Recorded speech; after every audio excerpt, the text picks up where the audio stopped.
奶奶將一碟紅燒肉端到我面前嗰陣，我就知道呢餐飯一定唔簡單。結婚3年，佢從來未試過對我咁熱情。平時我加班返嚟遲少少，佢都會黑住面念足半日。可嗰日佢唔單止幫我裝飯，仲親手倒咗一杯果汁，笑得似過年收到利係咁開心。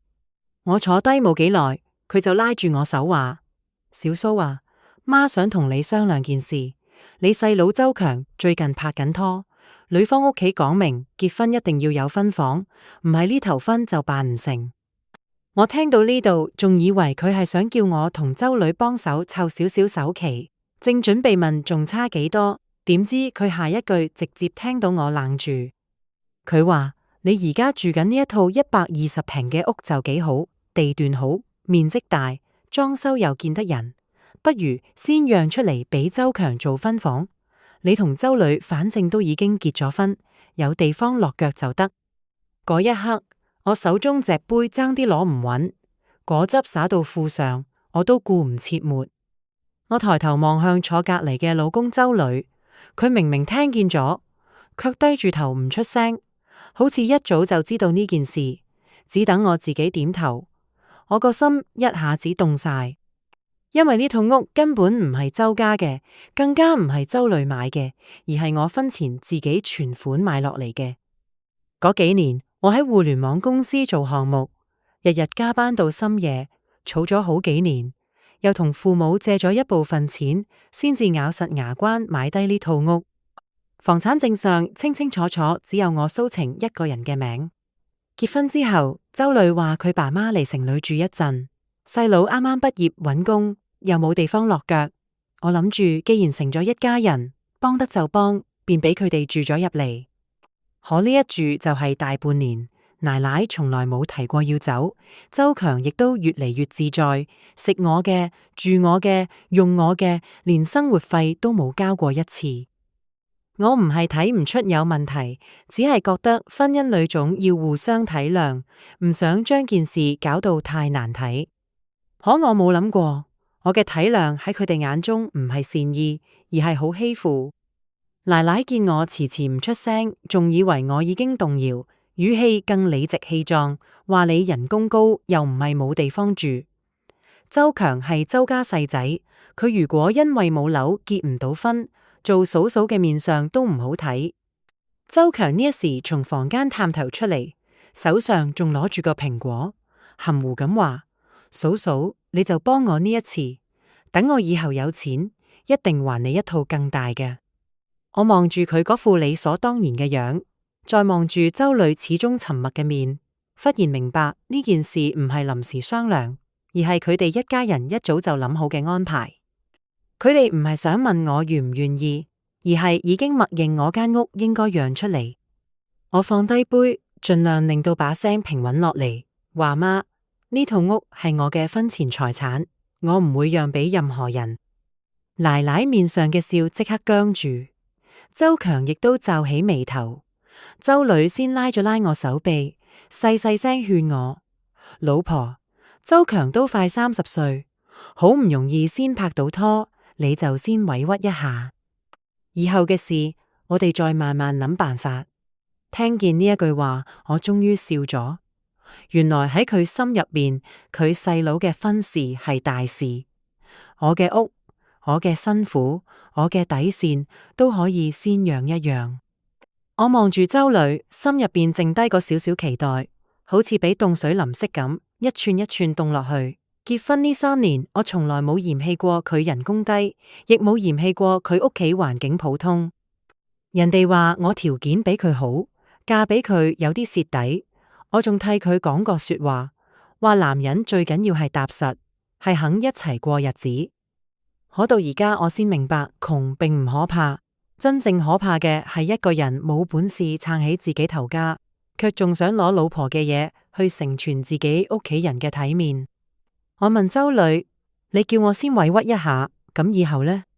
周強結咗婚，莉莉住入嚟，親戚朋友都知道呢度係佢哋嘅婚房。到時佢哋有咗細路，你媽係咪又要話細路仲細唔可以搬？莉莉係咪又要喊住話我呢個嫂嫂心狠？連侄仔個家都要搶。你而家叫我讓一步，其實就係叫我將自己間屋拱手送出去，係咪？周女俾我問到面色發白，嘴唇喐咗半日，卻只係逼出一句：老婆，件事冇你諗得咁嚴重，一家人之間冇必要計得咁清楚。我聽完呢句，爭啲真係嬲到笑咗出嚟。一家人，佢哋需要住入嚟嗰陣，我係一家人；佢哋食我嘅、用我嘅、唔交生活費嗰陣，我係一家人。而家周強要結婚，釘上我嘅婚前房產，我仍然係一家人。可當我問佢哋有冇替我諗過嗰陣，我就變成唔識做人、斤斤計較、唔俾周家面嘅外人。奶奶見周女講唔贏我，即刻將筷子往台上一拍，面上嘅笑徹底冇晒，話小蘇，你呢啲話講得就難聽啦，咩拱手送出去？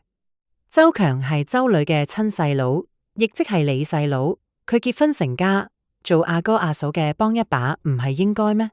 你人工高又有樓，日子過得咁鬆動，難道就唔可以體諒一下我哋屋企？我抬頭望住佢，平靜咁問：媽，既然係一家人，咁我爸媽當年借錢俾我買樓，而家佢哋年紀大，能唔能夠都搬入嚟養老？如果我外家細佬以後結婚冇樓，我係咪都可以攞周女張糧卡去幫佢俾首期？奶奶一下子噎住，眼神閃咗閃，馬上又話：嗰點會一樣？嫁出去嘅女潑出去嘅水，你而家係周家媳婦，梗係要先顧住周家先。我終於明白，佢口中所謂一家人，從來唔係互相扶持，而係要我單方面付出。只要利益流向周家，佢就話血濃於水。只要牽涉到我外家，佢即刻就將我劃成外人。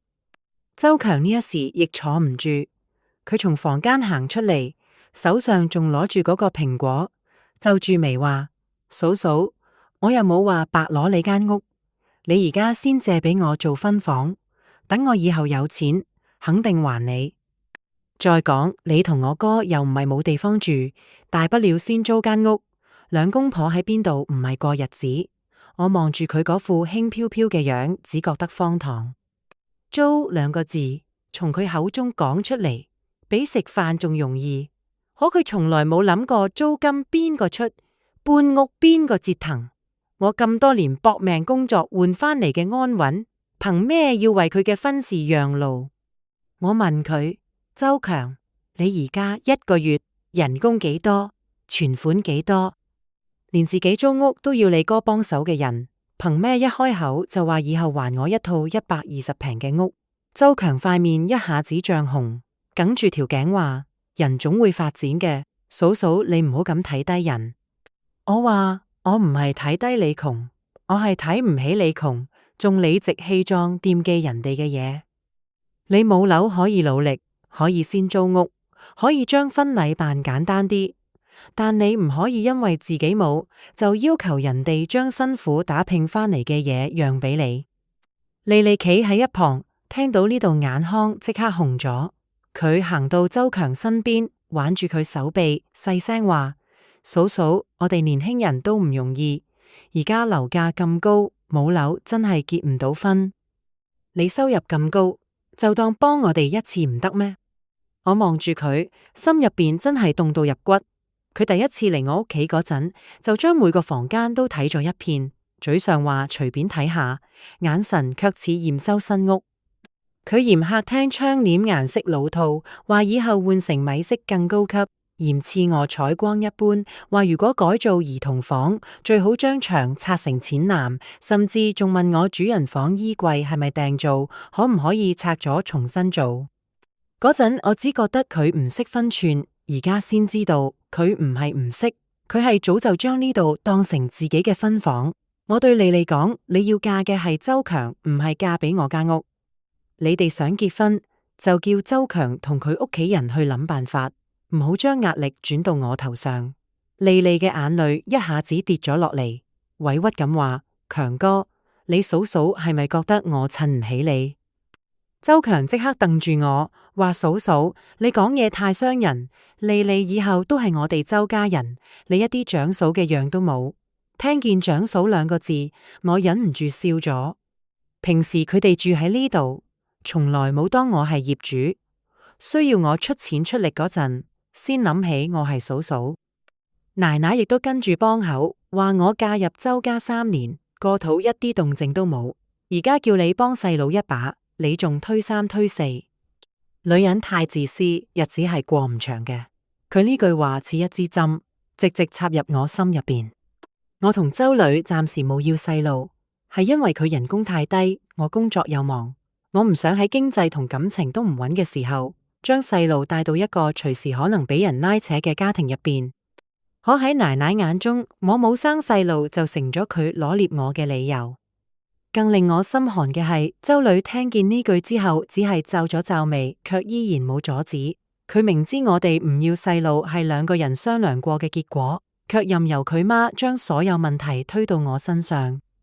嗰一刻，我徹底睇清呢個男人。佢唔係唔知道我委屈，佢只係唔想為咗我得罪佢媽同細佬。佢唔係唔識講嘢，只係每次需要佢企出嚟嗰陣，佢都選擇沉默。我慢慢企起身，對奶奶講：既然你覺得我唔配做周家媳婦，咁呢個媳婦我唔做啦。客廳入邊瞬間靜晒落嚟，周女似係終於意識到件事唔對路，趕緊拉住我，話老婆，你唔好衝動，我媽講嘢難聽，你唔好同佢一般見識。我抽翻隻手，望住佢隻眼問：咁你呢？你都覺得我應該養間屋？你都覺得我賺得多就應該養你全家？周女張咗張嘴，最後都係低聲話：老婆，我只係覺得親兄弟之間幫得就幫，我哋先食少少虧，以後我會補償你。聽到以後兩個字，我忽然覺得特別可笑。男人最冇用嗰陣，最中意攞以後嚟聽人，以後會補償，以後會買新屋，以後會俾你好日子過。可真正到需要佢保護你嗰陣，佢只會叫你先忍一忍。我攞起手袋對佢講：周女，你細佬嘅婚事你自己解決，你媽嘅要求你自己滿足，我間屋我唔會讓，我嘅人生亦唔會再讓。講完，我轉身向門口行。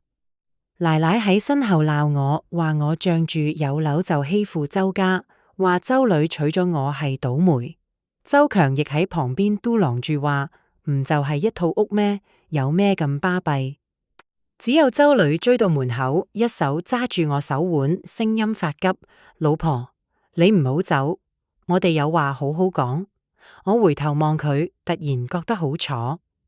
頭先我俾佢哋圍住逼我讓屋嗰陣，佢一啲都冇咁心急；奶奶攞細路羞辱我嗰陣，佢亦一啲都冇咁心急。而家我要走，佢先慌咗。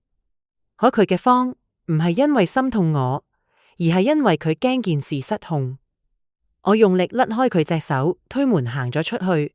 嗰晚我冇返外家，亦冇搵朋友哭訴，而係喺公司附近開咗間酒店。我坐喺床邊，望住窗外車流，將呢3年婚姻由頭到尾諗咗一遍。諗起周女啱啱追我嗰陣，話會一世護住我；諗起佢第一次搬入我間屋嗰陣，抱住我話以後呢度就係我哋嘅家；諗起奶奶啱啱入門嗰陣，口口聲聲話只住一陣，絕對唔添麻煩。原來人講嘢嗰陣有幾動聽並唔重要，重要嘅係利益擺上台嗰陣，佢會點揀。第二朝一朝，我請咗半日假，去影印鋪打印咗2份離婚協議書。婚前房產歸我，婚後存款一人一半，其他嘢各自帶走。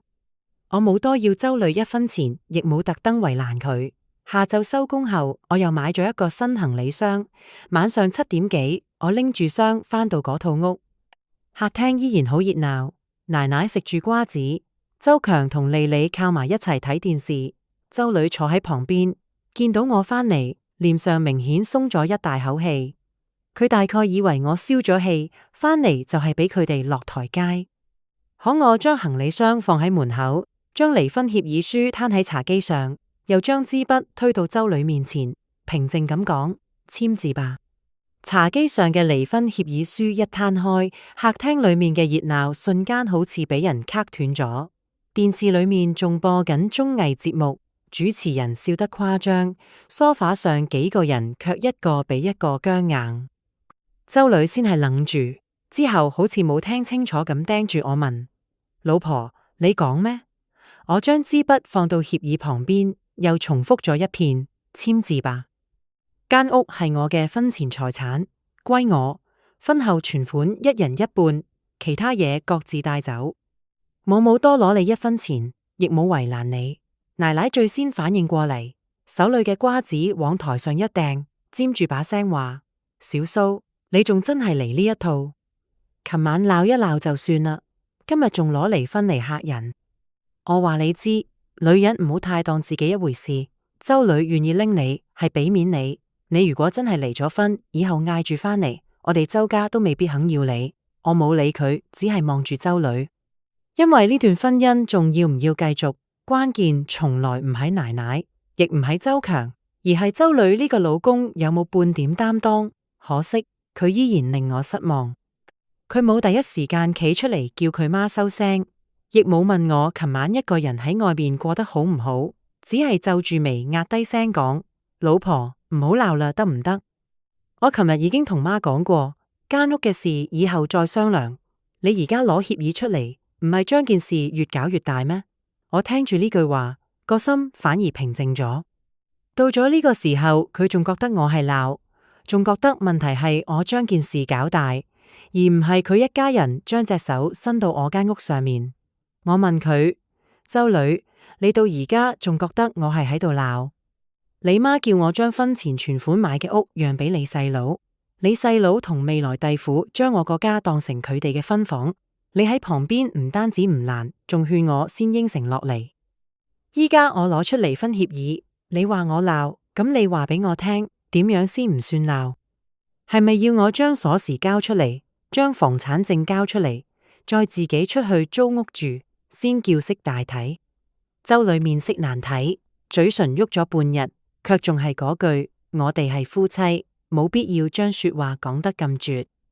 我點點頭，話係夫妻確實冇必要將說話講絕，所以你爸媽住入嚟嗰陣，我顧住你面子應承咗；你細佬冇地方住嗰陣，我顧住你難處亦答應咗。呢大半年你哋一家人嘅生活開支，我從來冇同你逐樣計過。你媽講嘢難聽，我忍咗；周強唔交生活費，我亦忍咗；莉莉嚟我屋企指手畫腳，我都仲係忍咗。可忍讓唔係俾你哋得寸進尺嘅理由。我可以將你哋當家人，但前提係你哋都要當我係人咁睇。奶奶聽唔落去，猛咁企起身，指住我鬧：你講呢啲話虧唔虧心？我哋周家邊度虧待過你？你嫁俾周女3年，冇替周家添個細路，平時工作又忙，屋企亦顧唔到。我呢個做奶奶嘅講你幾句又點？而家叫你幫細佬一把，你就要離婚？你呢啲唔係冇良心係咩？我轉個頭望住佢，聲音冇提高，但係每個字都講得好清楚。媽，你唔使攞細路嚟壓我。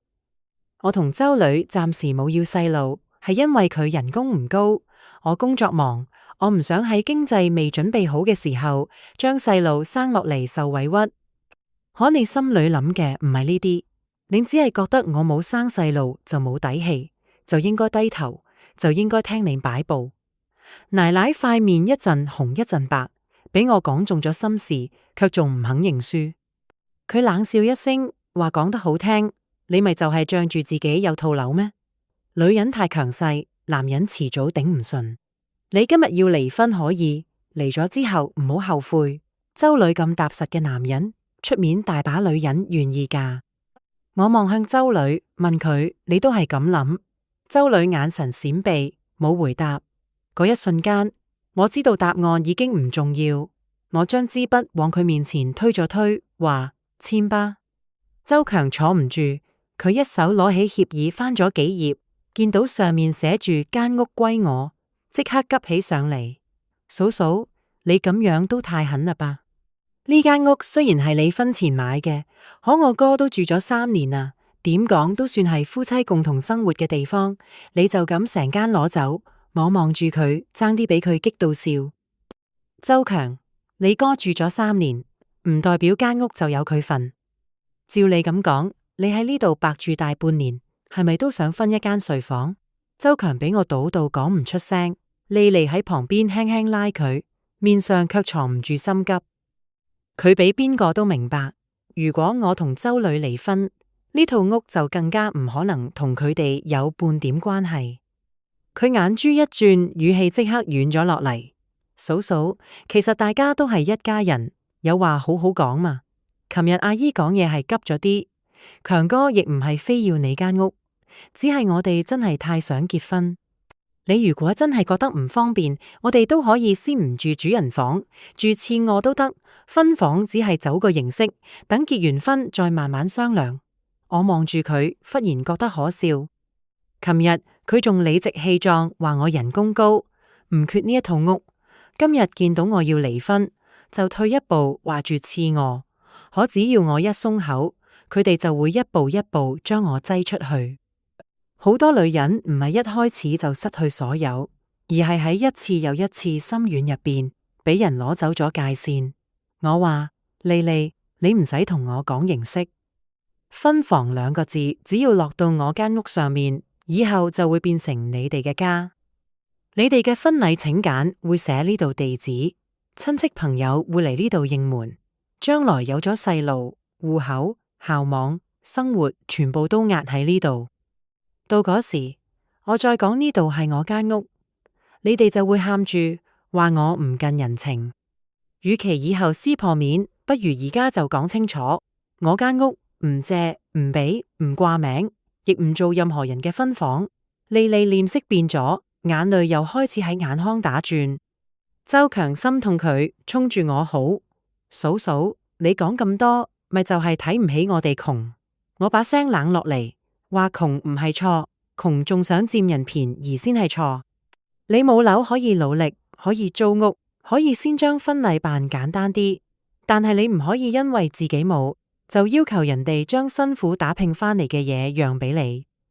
你哥月薪3000，我冇嫌棄過佢。你冇錢，我亦幫你搵過工。但係你哋將我嘅善意當成應份，將我間屋當成目標，咁就唔好怪我翻面。周強俾我講到塊面通紅，奶奶卻突然衝過嚟，一手捉住周女手臂，話仔，你唔好簽。佢只係嚇你，女人離咗婚就唔值錢，尤其佢呢一個年紀，工作再好有咩用？你唔簽，佢可以點？我聽到呢句話，心裏連怒氣都冇晒，只覺得荒涼。原來喺奶奶眼中，我唔係一個人，唔係一個辛苦工作、努力生活嘅女人，而係一件嫁出去就應該貶值嘅嘢。可惜佢唔知道，我最大嘅底氣從來唔係婚姻，而係我自己。我從袋裏攞出預先整理好嘅資料，放喺茶几上，話你如果覺得我只係客人，咁都可以唔簽。聽日我就揾律師入稟離婚，到時唔單止協議唔會按呢一個嚟，我仲會要求你哋限期搬離我間屋。呢套屋係我婚前存款買入，產權清晰，法庭會點判，大家心裏都有數。奶奶面色一僵，下意識望向周女，周女終於慌咗，佢攞起協議，手指都震，聲音亦軟落嚟。老婆，真係要咁樣咩？我哋3年感情，你一啲都唔顧咩？我望住佢，心口仲係輕輕痛咗一下。3年感情當然唔係假，我亦唔係一夜之間就唔愛，只係感情再深都經唔起一次又一次失望。一個女人喺婚姻裏真正想走嗰陣，往往唔係因為一場大嘈，而係因為佢發現呢個屋企裏邊所有人都喺度計算佢，唯獨冇人心痛佢。我話周女，我顧過你爸媽住入嚟時，我顧過你面子；你細佬冇錢時，我顧過你難處；你媽講嘢難聽時，我顧過呢個屋企嘅安寧。可是你顧過我咩？琴晚你只要講一句媽，呢間屋係蘇晴嘅，邊個都唔可以喐。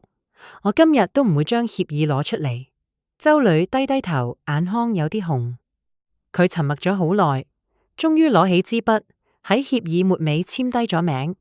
奶奶尖叫一聲，撲上嚟要搶協議，俾我先一步收咗起嚟。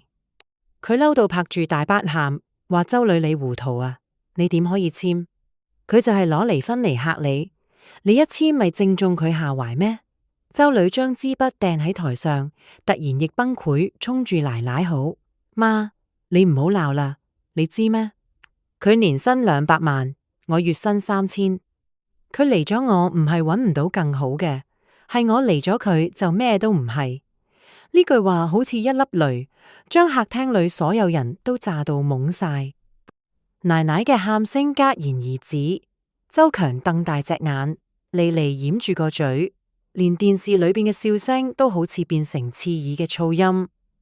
奶奶結結巴巴咁問：你講咩？小蘇一年賺200萬，佢唔係一個月1萬幾咩？周女紅住眼話：我呃你做咩？佢舊年升職之後，年薪就到200萬。呢套屋當初300幾萬，佢自己儲咗200幾萬，又同佢爸媽借咗一部分存款買落嚟。我1分錢都冇出，仲住咗3年。你哋就叻啦，非要逼佢將間屋讓俾周強。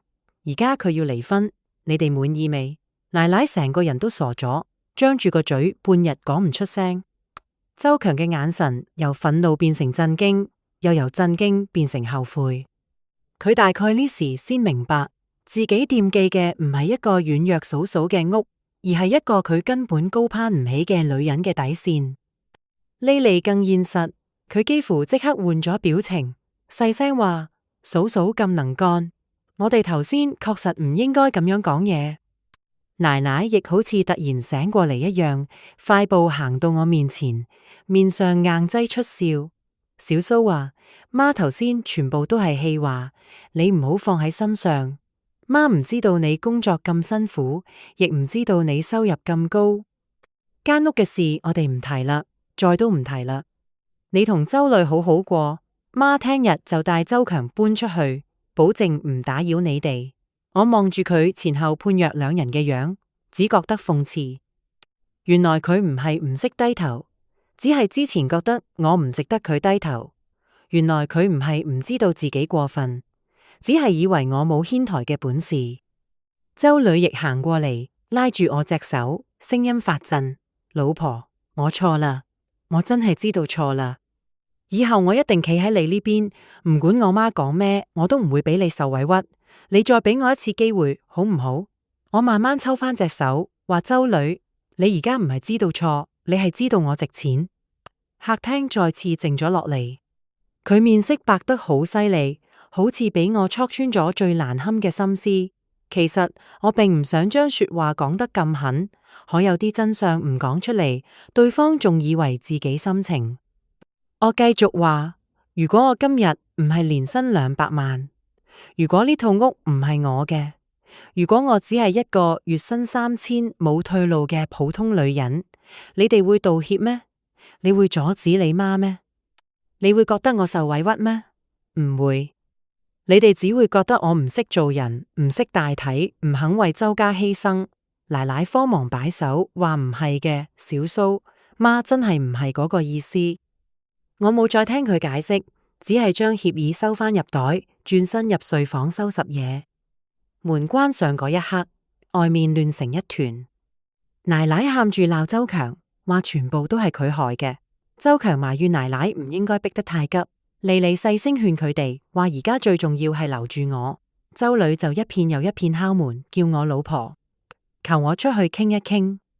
我將衫一件件放入行李箱，心裏面卻出奇平靜。女人最怕嘅唔係離婚，而係喺應該離開嗰陣，仲俾所謂感情拖住。執到一半，我聽見奶奶喺門外哽咽住講：小蘇，媽同你賠唔係，你唔好走。媽以前唔識做人，以後呢個家全部聽你㗎。周強嘅分房我哋自己諗辦法，你唔好同周女離婚。佢甚至講講下就要跪。我打開門，見到佢彎低膝頭，趕緊往旁邊退咗一步，冇去扶。唔係我狠心，而係我太清楚，呢一跪唔係悔改，係害怕失去利益。真正嘅尊重唔應該等到知道我年薪200萬先出現。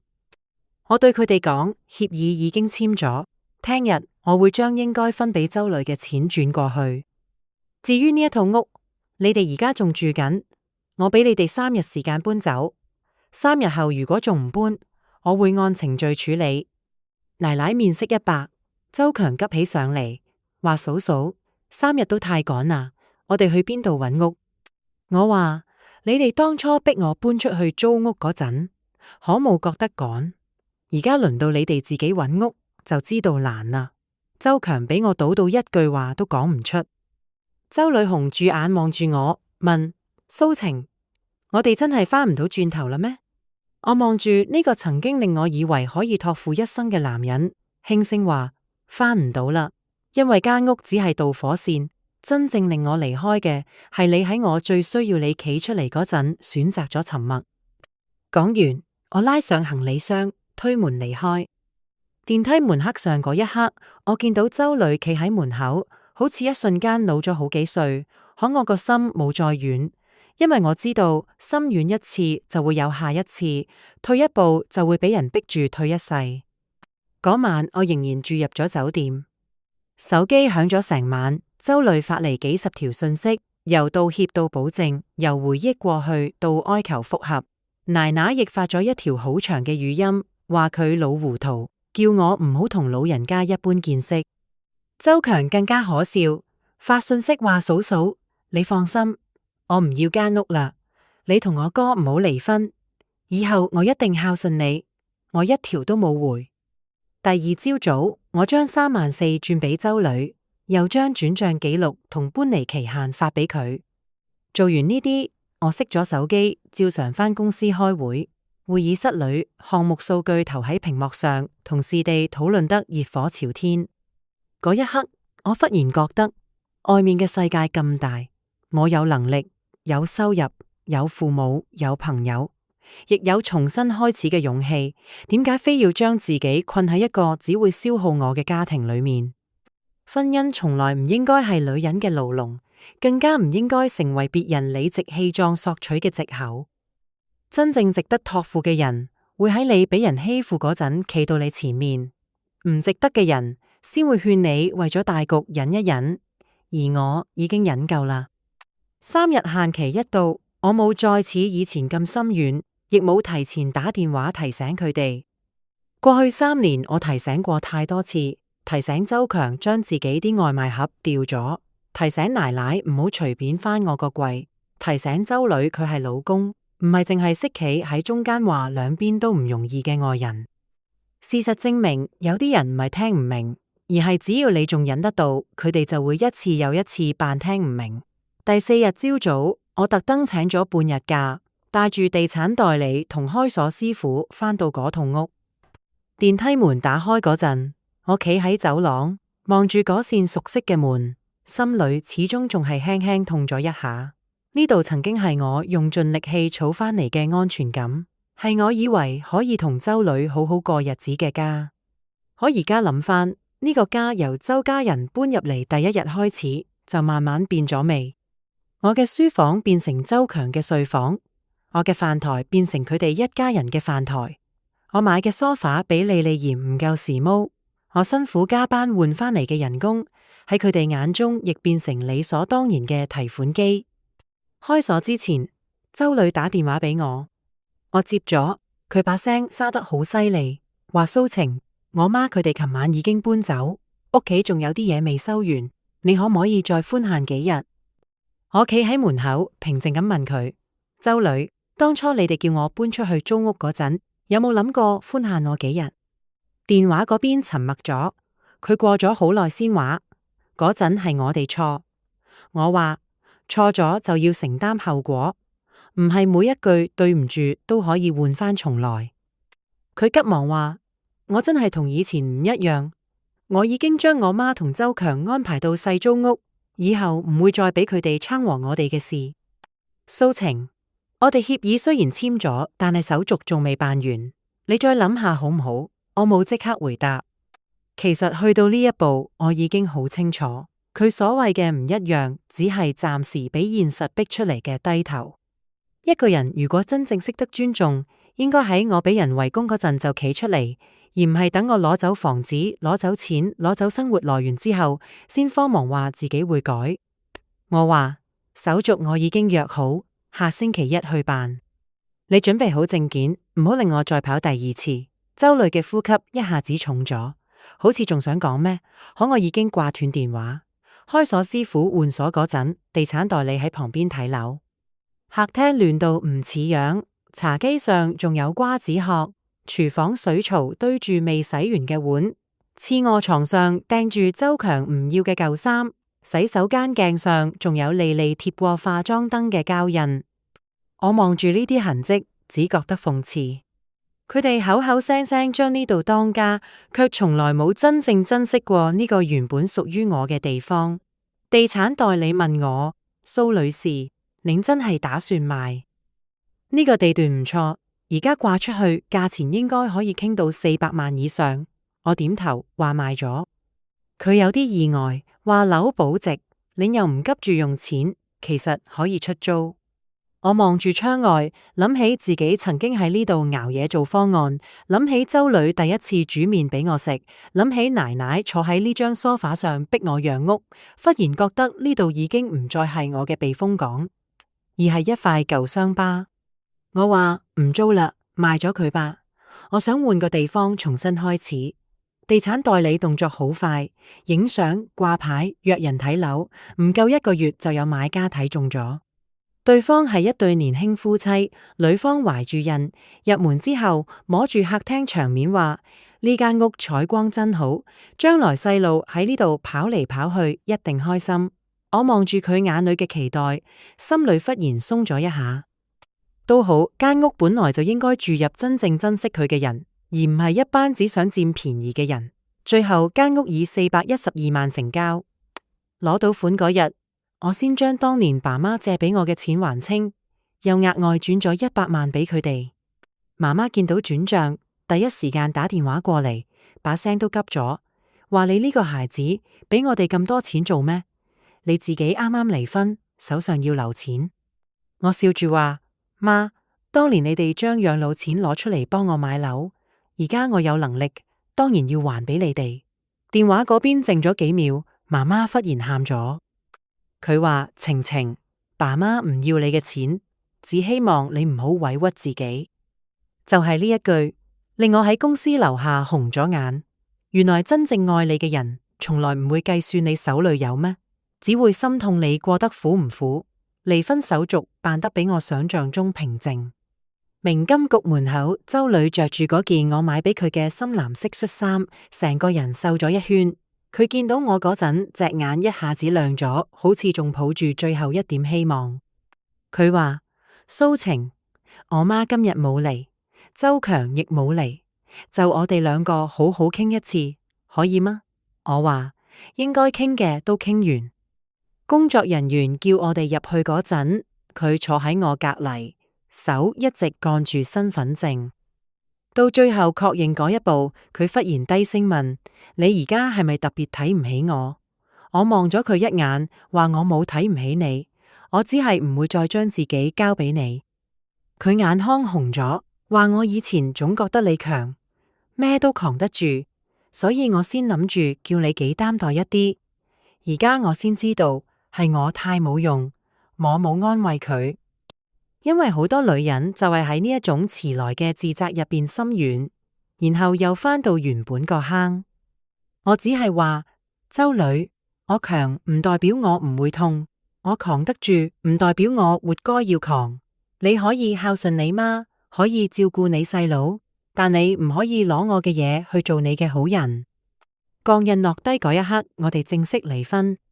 行出門口嗰陣，周磊企喺台階上，忽然叫住我，問以後仲可唔可以做朋友？我搖頭話唔使啦，過去嘅就俾佢過去。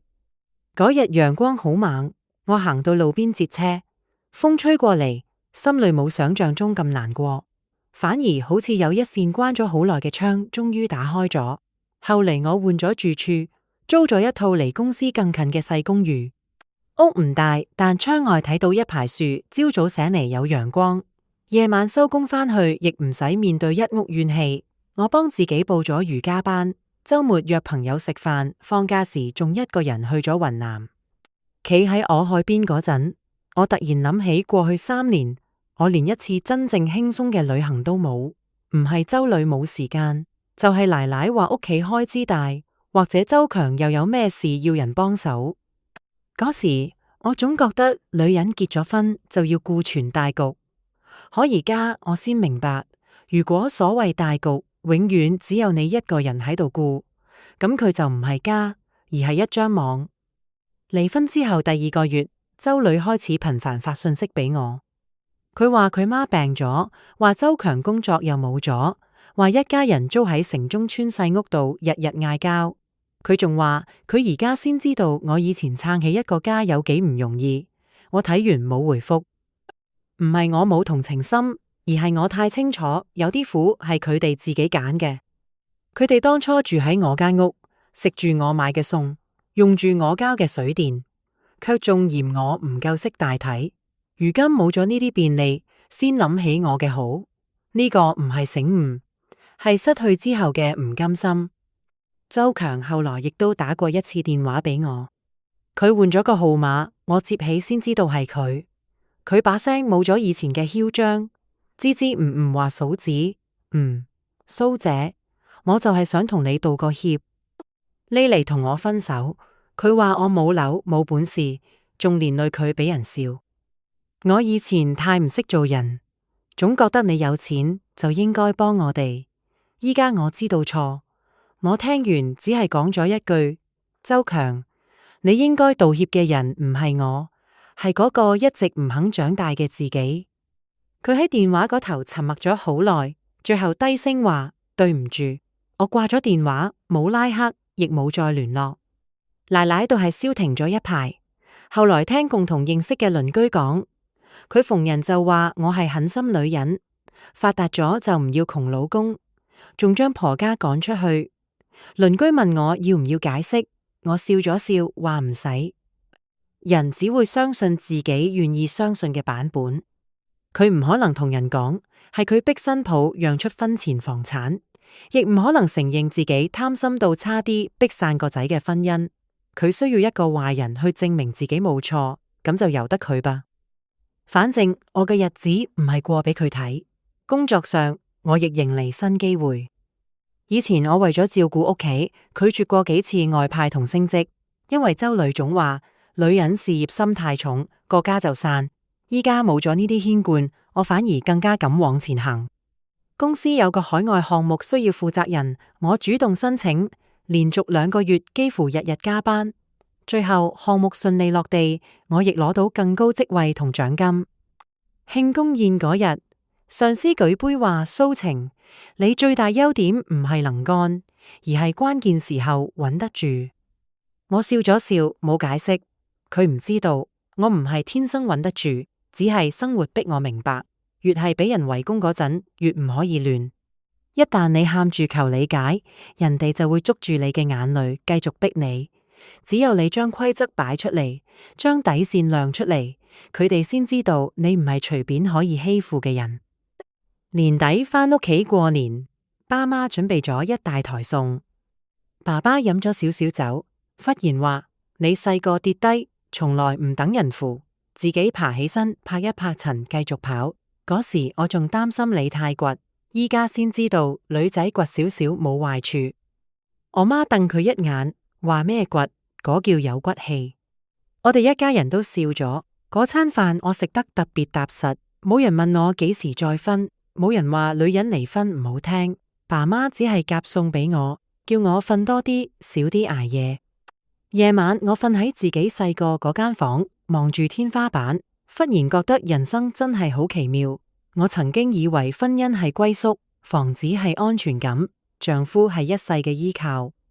我繞咗一圈先發現，真正嘅歸宿係內心安穩，真正嘅安全感係自己嘅能力，真正靠得住嘅人，首先係自己。後來有一次同學聚會，一個好耐冇見嘅女同學聽講我離咗婚，小心翼翼咁問我，會唔會覺得遺憾？我諗咗諗，話遺憾肯定有，畢竟我都曾經真心諗過同周女過一世，亦曾經以為嗰套屋會係我哋一齊經營嘅小家。可如果一段婚姻要靠犧牲我嘅尊嚴，房子同未來嚟維持，咁早啲結束就唔係失敗，而係止蝕。佢聽完沉默咗好耐，後來私底下發信息俾我，話佢喺婚姻裏邊都過得好盡，夫家成日想叫佢攞外家嘅錢補貼老公細佬，佢一直唔敢拒絕，驚老公話佢唔顧家，經奶奶話佢自私。我覆佢，拒絕一次好難，但唔拒絕，以後只會越嚟越難。女人保護自己唔叫自私，嗰一刻我先明白，我經歷過嘅痛唔只係我一個人嘅痛。好多女人喺婚姻裏都俾一句一家人綁住，俾一句你識大體壓住，俾一句以後會補償冧住。佢哋明明好辛苦，卻仲要俾人要求更加大方。明明已經付出好多，卻仲要俾人嫌唔夠體貼。可人呢一世最怕嘅唔係冇人理解，而係自己都跟住人哋一齊欺負自己。後來我參加咗一場行業論壇，主辦方請我分享女性喺職場同生活裏點樣建立安全感。台下坐住好多年輕女仔，亦都有唔少同我年紀差唔多嘅女人。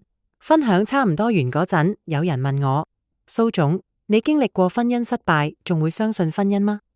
呢個問題一出嚟，現場安靜咗落嚟。我揸住咪諗咗幾秒，笑住話：我唔係唔相信婚姻，我只係唔再相信冇界線嘅犧牲。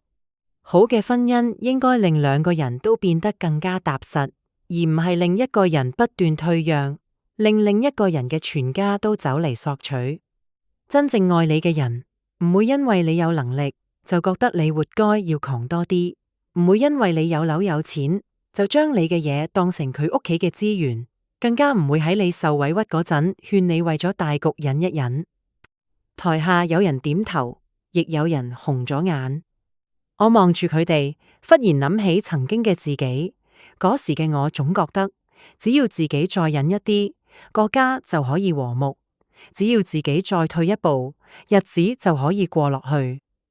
可事實證明，冇界線嘅忍讓換唔到真正嘅安穩，只會換嚟人哋一次比一次更過分嘅要求。周女後來又發過幾次信息俾我，有時係深夜，有時係節假日。佢話佢媽身體唔好，話周強工作唔穩定，一家人逼喺細租屋入邊，日日為錢嗌交。佢仲話，佢而家終於明白我以前有幾唔容易，明白我一個人撐起嗰個家有幾辛苦。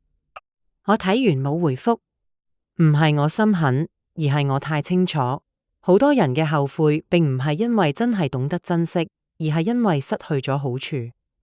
佢哋當初住喺我間屋，花住我賺翻嚟嘅錢，享受住我帶嚟嘅體面，卻仲嫌我唔夠識大體。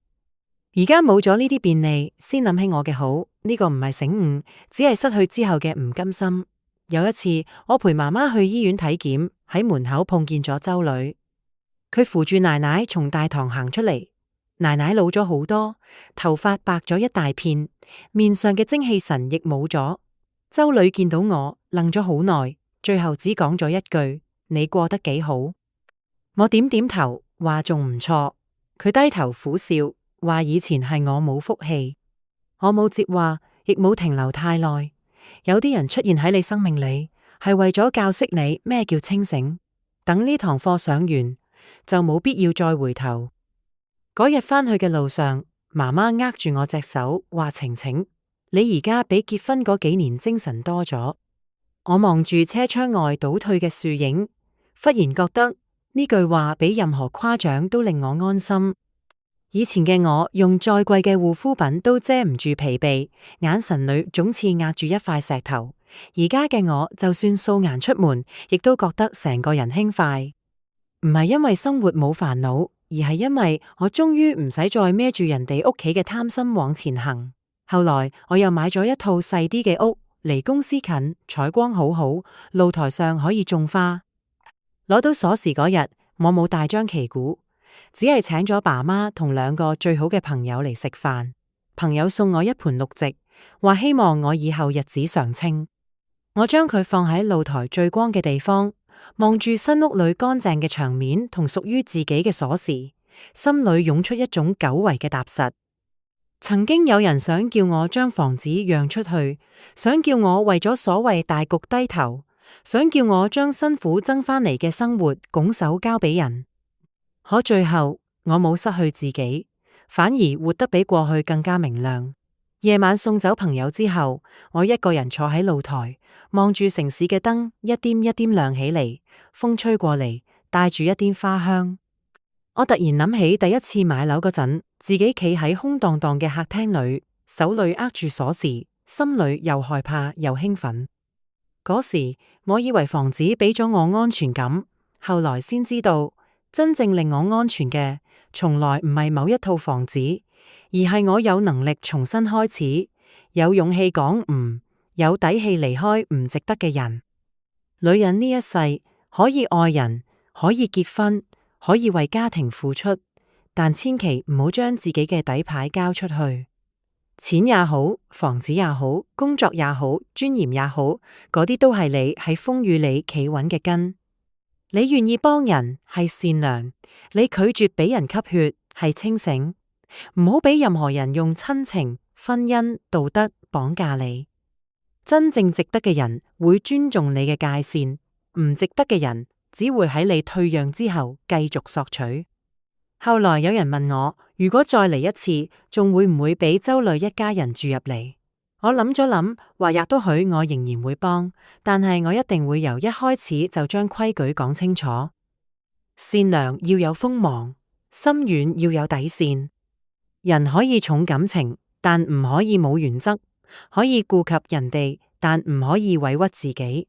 而家嘅我，每日返工、健身、睇書，偶爾同朋友去旅行，周末返屋企陪爸媽食飯。生活冇轟轟烈烈，卻踏實到令我安心。我唔再害怕別人話我強勢，亦唔再害怕離婚呢個標籤。強勢又點？如果溫柔換嚟嘅係俾人欺負，咁我寧願強勢一點。離婚又點？離開錯嘅人唔係人生失敗，而係將人生還俾自己。我知道未來條路仲好長，也許仲會遇見新嘅感情，也許會一個人行好耐，但係無論點樣，我都唔會再為咗邊個委屈自己，因為我已經明白，一個女人最大嘅底氣唔係嫁俾邊個，唔係邊個肯養你，亦唔係人哋俾你幾多承諾，而係無論發生咩事，你都有能力企起身，有勇氣轉身走，有本事將日子重新過好。由簽低離婚協議嗰日起，我蘇晴就徹底明白，人生唔係靠忍出嚟嘅，幸福亦唔係靠讓出嚟嘅。屬於我嘅房子，我唔會讓；屬於我嘅尊嚴，我唔會丟；屬於我嘅未來，我更加唔會再交到任何唔懂珍惜嘅人手裏。